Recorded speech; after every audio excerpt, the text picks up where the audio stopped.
Welcome to Behavioral Health Today, a podcast brought to you by the Triad Network. This podcast is designed to share trending topics occurring within the world and our communities and bring them a behavioral and mental health perspective. Welcome to Behavioral Health Today. I'm your host, Dr. Erin Elmore. My guest today is Tamanna Patel. Tamanna is the Director of Practice Improvement at the National Council for Mental Wellbeing.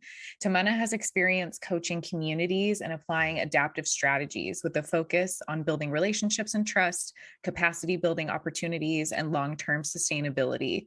Her particular interest includes addressing health equity and social determinants of health in rural communities. Today, we're going to be talking with Tamanna about social justice leadership. So welcome. We're happy to have you here. Thank you so much for having me here. I'm excited to be here. Good. Yeah, it seems like we have a really good topic today, a lot to discuss. So as we get started, can you just clarify for us what the difference is between social justice and equity? Because I feel like we hear these words a lot, and it would be nice to have a clear distinction between the two, and also why they're important in addressing mental health. Yeah. So you're right. These are two words I think a lot of people use interchangeably. I do think that there is a distinction between the two. So I'll try my best to explain the difference, but it's also, they're both very connected, right? Equity is really about fairness, giving people what they need to be as healthy as possible, right?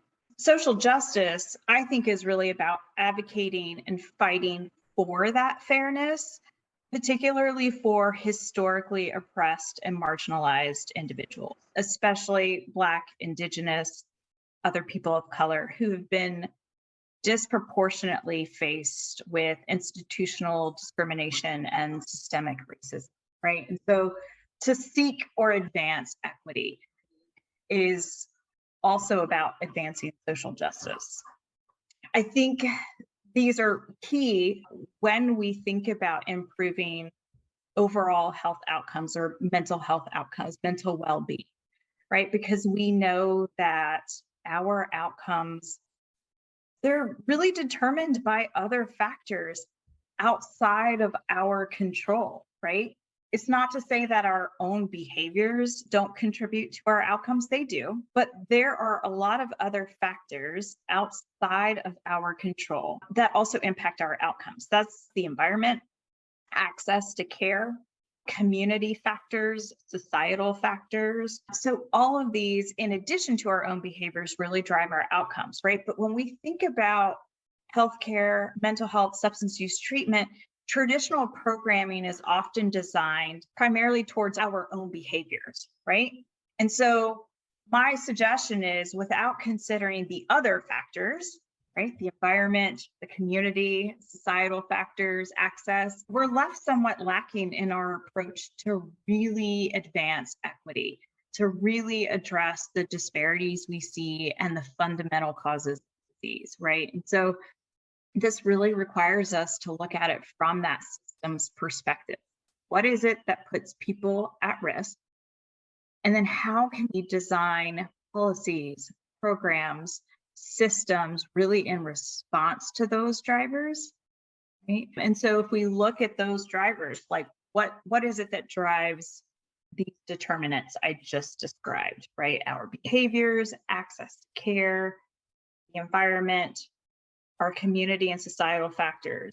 This is where we really see social inequities, right? And social inequities really matter more when we look at the determinants, particularly in shaping health disparities or the differences we see. Well said. So yeah, it's not just looking at the individual level or individual behaviors in isolation, but it's really looking at the larger picture, the bigger systems at play, considering culture, considering bias, considering systemic aspects of everything to really get a bigger picture of how to help people and systems, how to help systems as well. Yeah. Well said. Okay. So how does one begin to help with this? How does one begin to affect change? Yeah, it's more complex than what I'm going to try to describe. Fair enough. Fair enough. But we have to address change. We have to affect change at multiple levels. At the interpersonal level, that is within oneself, the interpersonal level. So if we think about our relationships, our communication with and between people, at the institutional level, right? So this could be within our organizations, as well as the systems, right? Relating to the system or the whole part, which are these mechanisms that are really driving the distribution of power and resources, right? As well as our community, right? So I would say to really affect change, it has to occur at these 5 levels. And I don't think it's about addressing one at a time. You have to do it all, right? And sometimes it feels like you're juggling multiple things all at once, and it's really hard to focus on all levels at one time. That's definitely not what I'm saying. I just think we have to be cognizant of what is it that we're trying to do to address change at these multiple levels. It's going to take that constant focus across the levels over a long period of time. Yeah, that makes sense. Would you happen to have an example or maybe even a definition of each of those levels? Because I like, as you're saying them, I'm like, yes, this makes sense. But then I try and cohesively understand them. And I feel like examples would be a little more helpful. Yeah. So if we look at the interpersonal level, right, I said it's really about the relationship with oneself. How this could look would be internalized racism or sexism or ageism or other forms of discrimination really directed towards oneself or any of our identity. Okay. Yeah. Right. And so an example of this could be refusal to obtain mental health and substance use treatment until the very last moment, right? Until a condition really worsens. And it's due to distrust in providers, particularly in how certain populations have experienced discrimination and distrust among the healthcare system over generations, right? That's how I would describe interpersonal. Intrapersonal, I mentioned this was really about our relationships, our communication with people. And this really looks like discrimination and bias, implicit bias, right? So disbelieving a non-white patient's level of pain and instead believing that they are just here to seek pain medication. Another way to envision this is calling the police to report people of color who are in white spaces, right? This is what I mean by interpersonal. Between people. Between people. Yeah. Okay. Organizational. So a lot of us relate to this. We see a lot of DEI efforts occurring widespread across organizations. This is really looking at redefining or refining an organization's values and their mission. This can look like promoting diversity, equity, and inclusion at all levels through all services. This can look like adopting person-first language guidelines, right? Policies, procedures that really support individuals that are being served. So flexible scheduling, right? Cancellation policies, if we look at treatment providers, right? Language access. This can also look like training opportunities, right? To really increase knowledge about the issues related to social, political, and structural determinants of health, right? Yeah. At the community level, here we see differential and resource allocation. So if we think about gentrification of neighborhoods, that is really associated with stripping of community resources. Which communities have long commute times, have multiple bus transfers just to reach a service provider? Where are the neighborhoods? Where are the communities? Where are the providers that lack telehealth or community-based mental health and substance use treatment services in close proximity to marginalized communities? Yeah, makes sense. And then when we really zoom out and look at the system, we see incarceration policies, right? We see lower quality of care provided to uninsured or public persons, right? People on public insurance. We see across sectors predatory banking. Quality of education is definitely not equitable or fair across communities, right? That's how I would describe the system. Really, that was helpful. Thank you for breaking that down further. Yeah, just creates a more cohesive picture of all these different places that need intervention. And I assume intervening at all these levels creates more long-term impact as opposed to more short-term or more short-sighted impact by not looking at the bigger picture. Yeah. Yeah. What are your other thoughts as you think about affecting change at any of these levels? I mean, what else comes to mind? So I think what we have seen, particularly in the last couple years, which is positive, right? We see more organizations prioritizing DEI efforts internally within their organizations and really striving to make efforts in this direction. I would also offer that when we look across those multiple levels I just described, I wonder how much those policies can sustain if, oftentimes in driving DEI efforts within an organization, you'll see most will look at hiring practices and things like that, right? And I think they're all needed. They're all so needed. I wonder how impactful these efforts can be without that focus on oneself also.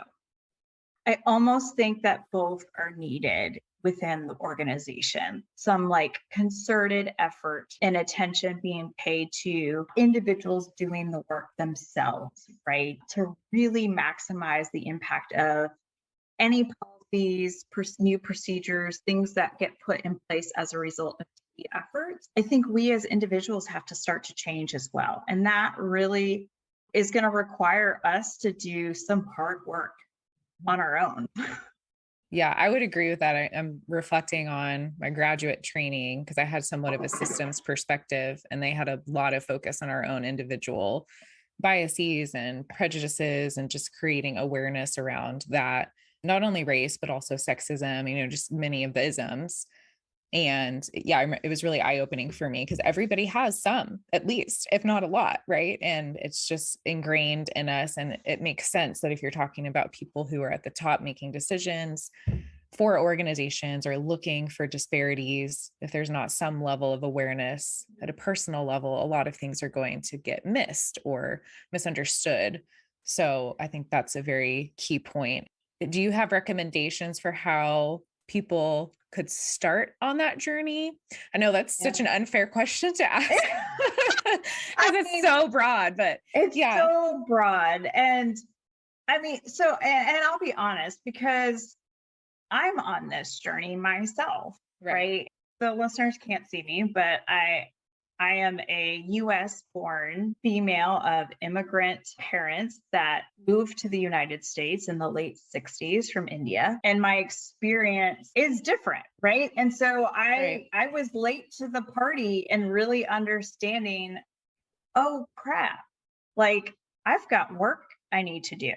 I think I've always been the advocator, especially in advocating for what's right versus what's wrong, and for those that don't have opportunity. But I don't think I really understood it, really understood how ingrained in our day-to-day our interactions at the grocery stores or within the community or in my schooling. I don't think I really understood how, I want to choose my words here, how unfair everything was designed.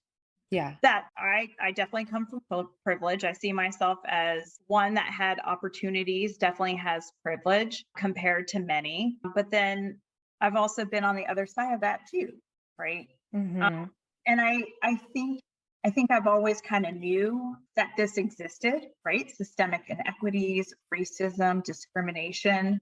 I definitely knew it existed. I knew through what redlining practices, the huge distinction between how we as a country decided to address the crack cocaine epidemic versus the opioid epidemic, right?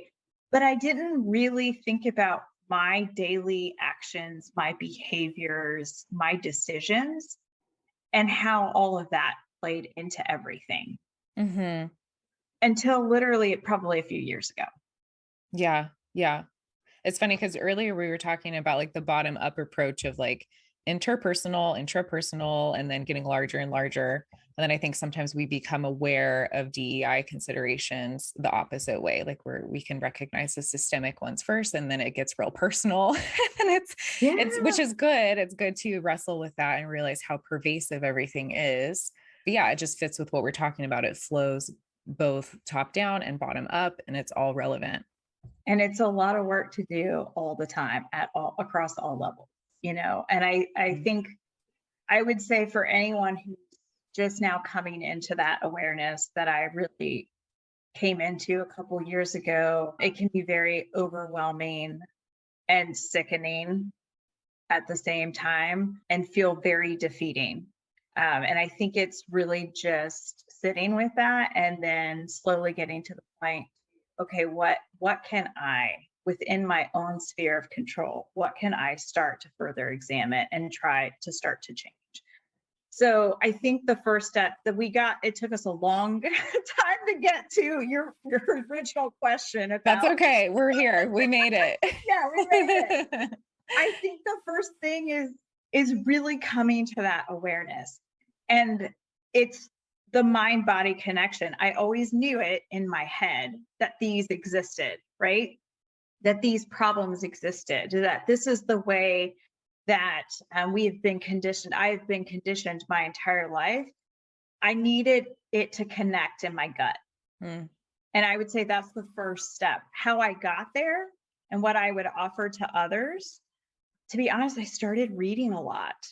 That's what I was thinking too. I was trying to think of how I started. I think it was education and awareness and curiosity. Yeah, I believe the first book that really shattered my entire perception of my life up until now was strong recommendation for our listeners right here. was White Fragility. I was thinking of that one as well. That was a good read. Yeah. And then that opened my curiosity, and I just kept reading. And honestly, after that, it was because it is a little consuming and overwhelming as you're starting to take this in. Whether or not you believe the words that you read on the page, if anything, it's sitting with it and just considering it as a perception, as an idea, as another way to see the world. And it can be very overwhelming. And so I started to kind of journal it out and really starting to pay attention to my day-to-day. What was I seeing? How was I observing things differently? And it really did change the way I started to interact and things that were happening. It's a big first place to start, but I do think it's a necessary place to start. We'll be right back after word from our sponsor. Most of us spend more time at work than anywhere else doing anything else. So why not spend that time in a job you love? Introducing Triad's Jobs Marketplace, the only job site dedicated specifically to behavioral and mental health professionals. Featuring more than 1,000 open jobs from dozens of behavioral and mental health employers, and searchable by location, professional field, employment type, specialization, and more. Jobs Marketplace helps you find your next career opportunity. Full-time, part-time, or gig time, make the most of your time. To access Jobs Marketplace, register for your free professional account at hellotriad.com/BHT. That's hellotriad.com/BHT, and then click to Jobs Marketplace. If you're already a member of the Triad community, visit app.hellotriad.com/jobs. That's app.hellotriad.com/jobs. Visit us today and take your next career step tomorrow.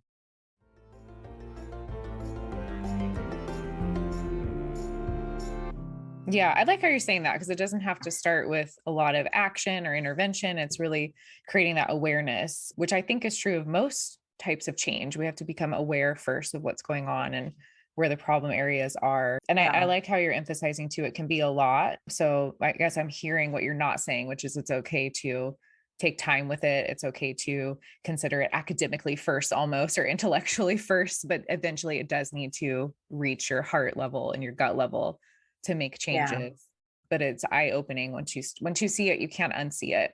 Yeah. And to anyone who is not there yet, that was not an easy place to be in on my journey. When I started to realize I cannot unsee any of this, and I think that that's okay too. Just know it can be a very uncomfortable place to be in, point in time in your life when those shades come off and you're overstimulated. Yeah. So maybe it's okay too to step away for a minute because it's like anything else. We can't think about something 24/7. Although this Yeah. is around 24/7. Yeah. I think sometimes it's okay to retreat into your community, into your support system, to put it down for a minute and then come back and wrestle with it again. Cause it can be, Yeah. it's a journey. Like you're saying, you're on it, I'm on it, we're all on it to some degree. Yeah. Yeah. Makes sense. Okay. So redirecting a little bit more back to your role and what you do day in and day out. Tell us more about the Social Justice Leadership Academy. Yeah. So it's actually connected because Social Justice Leadership Academy actually stemmed from a leadership program that the National Council had for about 10 years, and it was called the Addressing Health Disparities Leadership Program. I was lucky enough to be accepted and be a participant in one of the cohorts of the Addressing Health Disparities program, and that was back in 2019. That was when my journey started, when the mind-body connection really started to take form for me. I think there were elements from that program that really started to pull away those shades, as well as the readings I had started to engage in before I started that program that year. And I was not with the National Council at that time. When I joined the National Council about 2 years ago, there was conversation about let's take HD a little bit further, right? And so we, in a sense, reshaped it, if you will, into the Social Justice Leadership Academy. And the Social Justice Leadership Academy is definitely near and dear to my heart. I, along with several colleagues, spent time really developing out the framework and the content for this leadership program. And the premise for it was to really help individuals go deeper, right? Really understand what's the impact of the injustices we see, of the inequities, and how complex it really is, right? Mm-hmm.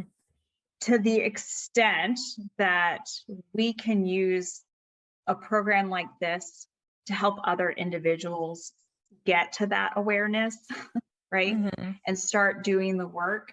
That was the mindset we offered into developing up the Social Justice Leadership Academy, right? Because as more and more organizations are focused on DEI, we as individuals really need to understand the need for and the importance of dismantling the current systems and policies, but also be able to turn inward, right? Through our own self-reflection. What's my role in creating and or facilitating these current systems or policies or normative features, right? And then how do I understand it? Mm-hmm. And then how can I begin to affect that change across multiple levels? And so that was really the lens we applied in building out the Social Justice Leadership Academy in the last year and a half. Yeah, that's great. So it sounds like the goal of the Social Justice Leadership Academy is to help people go on their journey to see what needs to be changed and then affect that change in the community and systems at large. Is that accurate, or would you want to add anything to that? Yeah, I think you're spot on, and the other thing we're hoping to accomplish through this is, the folks, the individuals that are participating in the Social Justice Leadership Academy, ultimately, we see them as a community of ambassadors, right? I like that. That can really lead and sustain efforts to eliminate health disparities, to advance equity, right, among individuals that are at risk for or are living with mental health or substance use challenges, right? We see this community of ambassadors being able to lean on each other to continue their own growth, right? Because it's not going to be a 12-month curriculum and you're done. You reach the other side, right? That would feel good, but that's not very accurate. It's not going to be a 5-year program either, right? This is a new way of being, right? Because we've got to unlearn almost everything we've been taught, right? And look at it a little bit differently. And that takes time, and it's going to be an ongoing journey. And so we really see the community of ambassadors leaning on each other and continuing to grow with that additional support, right? We also see that community of ambassadors offering support to incoming people who are just starting their journey with SJLA, right? So it's kind of like that peer-to-peer support. So we really hope in the long run, this builds a community of ambassadors to really start to drive change within mental health and substance use treatment. Yeah, I like that. What are some of the things that SJLA offers? Yeah. So big picture, it's a multi-level knowledge and awareness applied curriculum to really support leaders in understanding inequities and injustices, right? Currently, so I think late December, January 2022, the Social Justice Leadership Workbook came out. It is available on the National Council's website for purchase. For bulk purchases, just shoot us an email and we'll talk you through how to do that. But that workbook we developed, and it's really available for self-directed, self-paced individual work. It's all about the individual level. Now, this does not mean that organizations themselves cannot purchase these workbooks or that groups cannot work through the workbooks together, but it's designed for individuals to work through it. And we did offer suggestions on, if you're doing this with a group, here's what you need to do on your own before you get together and have conversations.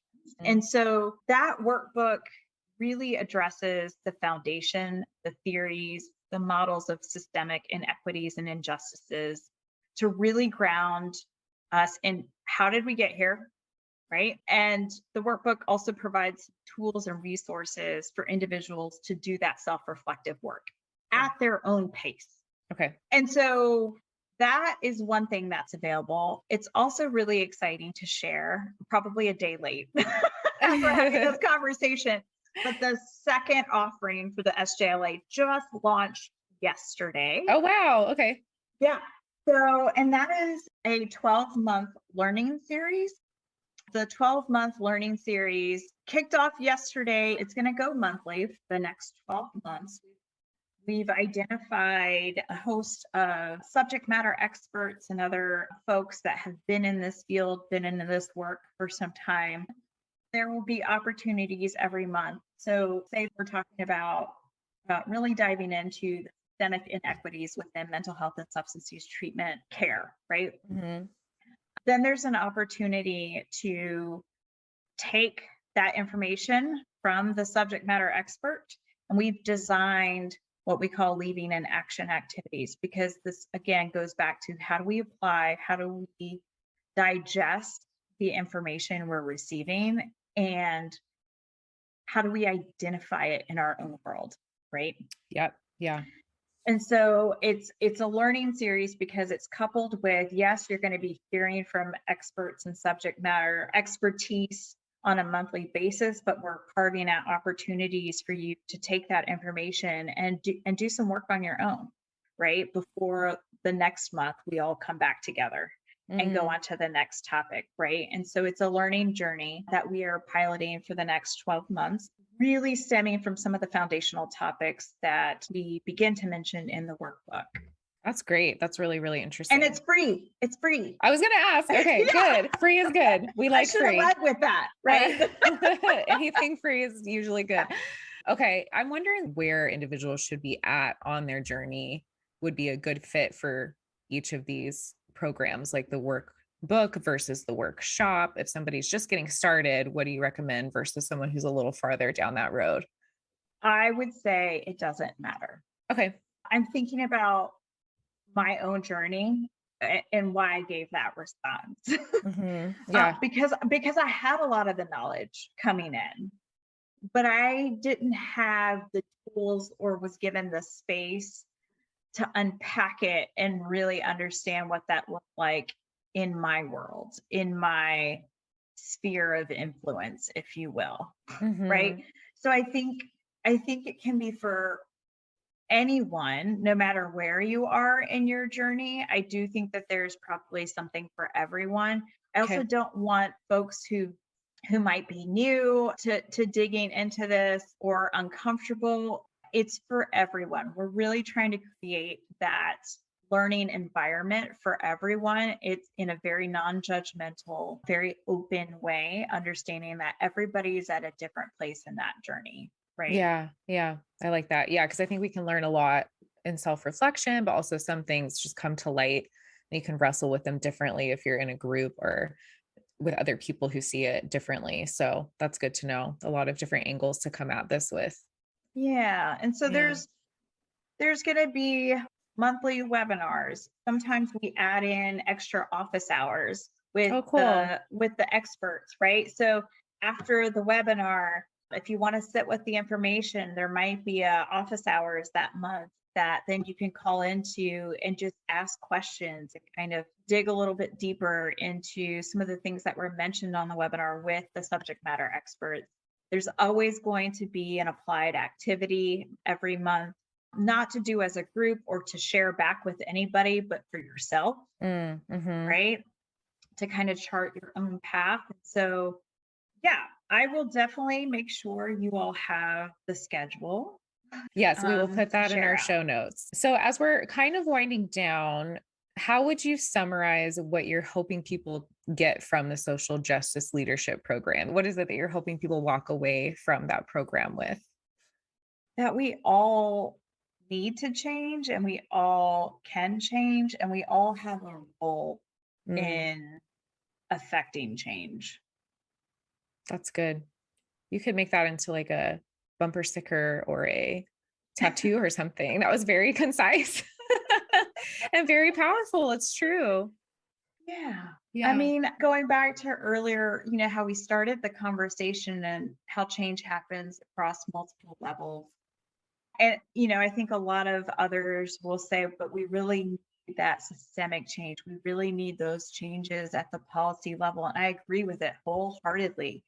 Who creates those changes in policies and systems? It's individuals. It's people. Yeah. It's people, right? And so if we don't really understand it ourselves, yeah, right? Even if you are well versed in this, right? I still think that we always have learning to do around this. Well said. Yeah, it really is that integration of not just focusing on the larger picture and the systems, but balancing that out with the very personal and the combination of all of the in between as well. Yeah, really powerful. Well, I know that we're going to include all of the links that you've mentioned and the schedule that you mentioned for the workshop in our show notes. Also, just so our listeners know, you can go to the nationalcouncil.org to look around. There's so many different programs they offer, and the social justice leadership program is in there as well. So that could be a good starting off point if you want more information. Well, Tamanna, it has been so great to be with you today. I feel like we could keep talking about this for hours, but really appreciate your time and your insights. It's just been really nice to have you here today. Thank you so much for having me. I really enjoyed this. And of course, as we're closing out, I have a million other things I would love to add to the conversation. Do you want to leave us with anything that's top of mind? I do, actually, because I don't want any of the listeners to feel isolated by not specifically mentioning, yes, it is about historically oppressed and marginalized communities, but when we're thinking about our DEI efforts, think about this in terms of ableism, right? Able body versus those with a disability. I think about LGBTQ plus individuals, right? The other thing I often wonder and think about is, what does this look like interculturally? Oh, that's interesting. Yeah, good thought. And that's just coming from personal experience, right? And so for me, US born versus foreign born, but same culture, right? Are there complex dynamics at play? And then how does that manifest in the workplace? And how might those be considered in organizations' DEI efforts, right? So there's so many other ways and angles to look at it. Yeah, really. I'm really glad you took the time to mention that, because that's so important. Well, thank you so much. This has been such an interesting and I think needed conversation. So thank you for sharing your insight and resources. I'm hoping some of our listeners will, use those resources. They sound really, really relevant, I think, and helpful. Well, I want to thank you, our listeners, also for joining Tamanna and me today. And as a reminder, all the resources for this show that we've mentioned and also all of our other episodes can be found on our webpage at triadhq.com/BHT. Check out our webpage at triadhq.com/BHT to explore our archive of podcasts and resource materials. Thank you again for being with us, and we look forward to having you back with us next time on Behavioral Health Today. We appreciate all the support from our community, and if you like our show, one of the best ways you can support it is by giving us a 5-star rating and leaving a review. Behavioral Health Today is a podcast part of the Tribe Network, all rights reserved.